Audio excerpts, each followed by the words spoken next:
Bismillahirrahmanirrahim. Assalamualaikum warahmatullahi wabarakatuh. Alhamdulillahilladzi anzala sakinata fi qulubil mu'minin liyazdadu imanan ma'a imanihim. Assalatu wassalam nursilhuma ila sayyidil mursalin wa ala alihi wa sahbihi ajma'in. Amma ba'du. Pertama-tama dan yang paling utama, puji serta syukur tidak lupa kita panjatkan kepada Allah Subhanahu wa taala yang telah kita memberikan nikmat kepada kita untuk selalu menuntut ilmu hingga saat ini. Tak lupa salawat beserta salam semoga selalu tercurah limpahkan kepada junjungan alam, yakni Habibana wa Nabiyana Muhammad sallallahu alaihi wasallam yang telah membawa umatnya dari zaman jahiliyah menuju zaman Islamiyah yang kita rasakan hingga detik ini. Selanjutnya, pada kesempatan kali ini saya akan mempresentasikan makalah Ulumul Quran yang telah saya buat untuk memenuhi tugas dari mata kuliah Ulumul Quran. Kali ini saya akan membawakan judul yaitu Tafsir dalam Lintasan Sejarah. Selanjutnya, yang pertama, pengertian tafsir itu sendiri. Secara etimologi, tafsir berarti penjelasan, pengungkapan, dan juga menjabarkan kata yang sama. Sedangkan menurut terminologi, tafsir adalah penjelasan terhadap kalamullah atau menjelaskan lafaz Al-Quran serta pemahamannya.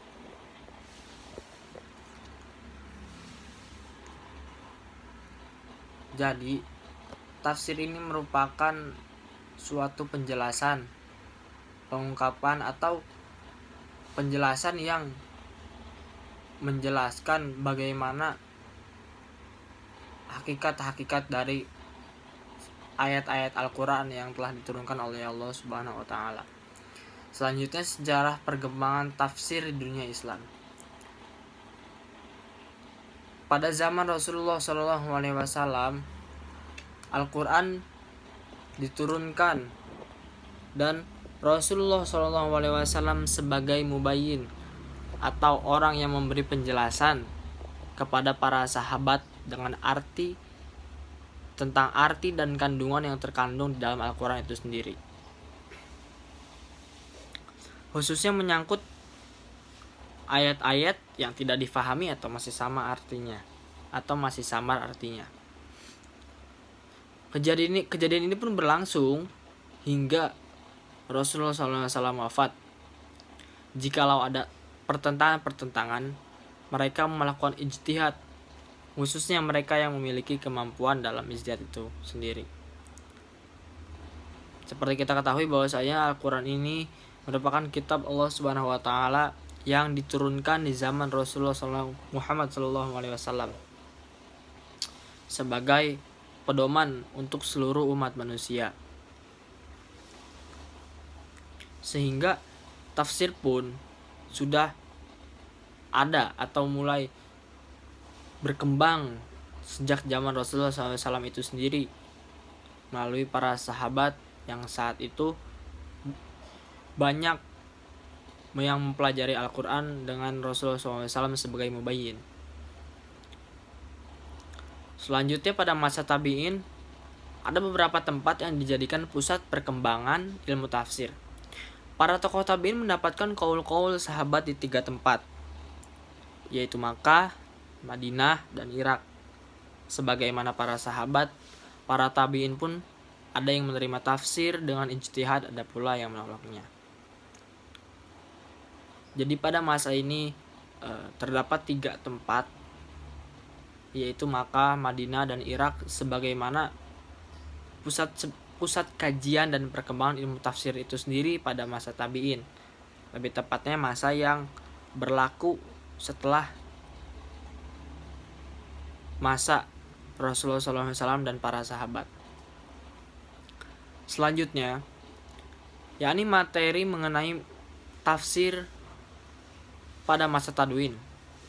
Masa ini dimulai sejak awal zaman Abbasiyah. Pada zaman tersebut, para ulama mengumpulkan hadis-hadis yang diperoleh dari para sahabat dan tabi'in. Mereka menyusun tafsir dengan menyebutkan sepotong ayat, kemudian menyebutkan riwayat dari para tabi'in. Selanjutnya,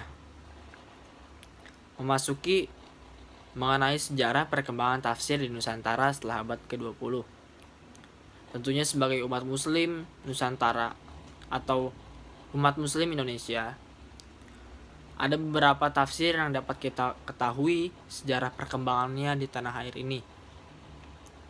Di Nusantara ini sendiri, sejarah tafsir berasal dari seorang yang bernama Feder Spiel yang merupakan salah satu peneliti Quran dan tafsirnya di Indonesia dengan memulai kajian dari Mahmud Yunus hingga Muhammad Quraish Shihab, sehingga memulailah perkembangan tafsir di Nusantara. Kemudian, adapun perbedaan penafsiran secara internal dan eksternal dan penyebabnya mengapa adanya perbedaan penafsiran internal dan eksternal. Faktor eksternal sendiri yaitu faktor kaidah-kaidah yang harus dikuasai oleh seorang mufasir yang kemudian menjadi sebuah alat dalam memahami Al-Quran. Sedangkan faktor internal adalah faktor yang terdapat dalam teks secara umum terkait dengan faktor kebahasaannya. Oleh karena itu, perbedaan penafsiran dari segi eksternal dan internal ini masih memiliki kaitan dalam pendalaman dari tafsir Al-Quran itu sendiri. Sekian presentasi yang dapat saya sampaikan. Billahi taufik wal hidayah. Wassalamualaikum warahmatullahi wabarakatuh.